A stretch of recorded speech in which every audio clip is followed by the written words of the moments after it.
Hey YouTube, it's Scott and I'm going to be showing you how to jailbreak the Apple TV alongside with what things you'll need in order to jailbreak it. But first, if you're going to jailbreak it, you need to download the correct firmware.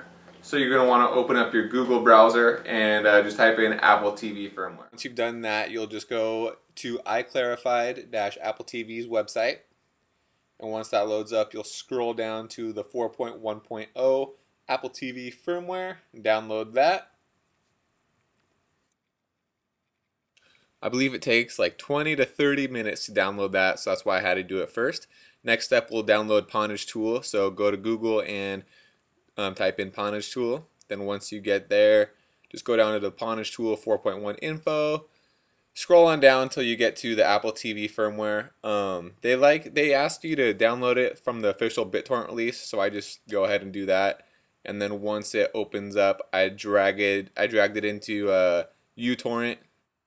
Alright, BitTorrent. I was corrected the other day. It's actually BitTorrent. So you just download it, and you can use whatever one you want. I'm just using BitTorrent, and it doesn't take 2 weeks or 3 days or whatever. So don't worry about that. It'll just take like 5 minutes. So now let's get to the TV. The other things that you'll need for jailbreaking your Apple TV. So some of the things that you're going to need for jailbreaking your Apple TV. Obviously you're going to need this HDMI cable. It's going to basically plug in from the Apple TV into your actual TV. So there's my HDMI cable. I have a pretty long one. I think I have a 6-foot one. I actually bought it from Apple. It was pretty cheap.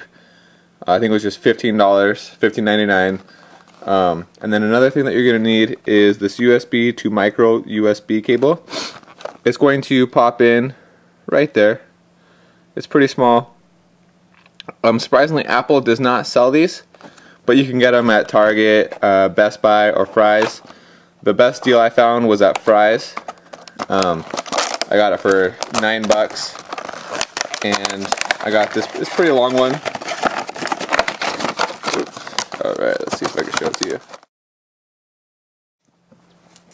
So yeah, it's a pretty long cable, but I liked it. And so basically it's just going to look like that.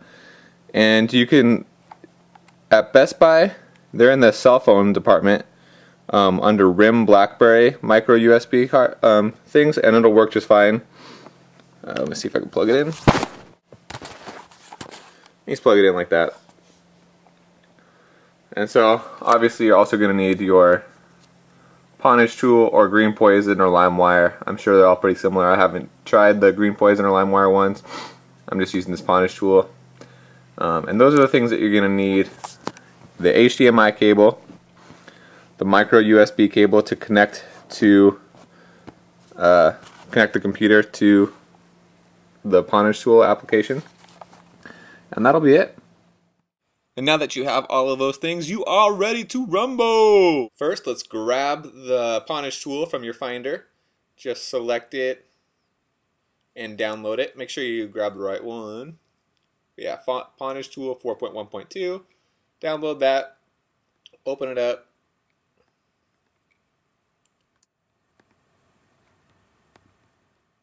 Just click Simple Mode and go into the iPad/Apple TV. And it's not going to work for me. I just wanted to show you what it does in case it doesn't work for you. If it does work for you, just follow the prompts. It's pretty self-explanatory, and I'll be right there.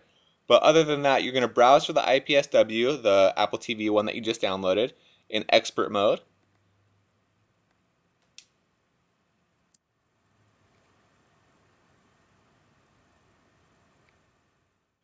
Then you're going to wait, and once it does that, just click General, and then the blue button down at the bottom right.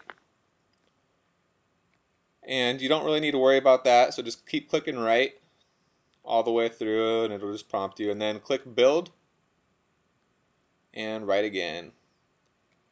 And then so just save it wherever you want to save it to. I'm going to save it to my desktop.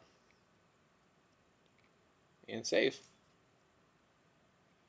And this is going to be the Ponage Tool in work. It just looks like that. And I'm going to speed up this whole process for you because you'll get bored if you just watch this.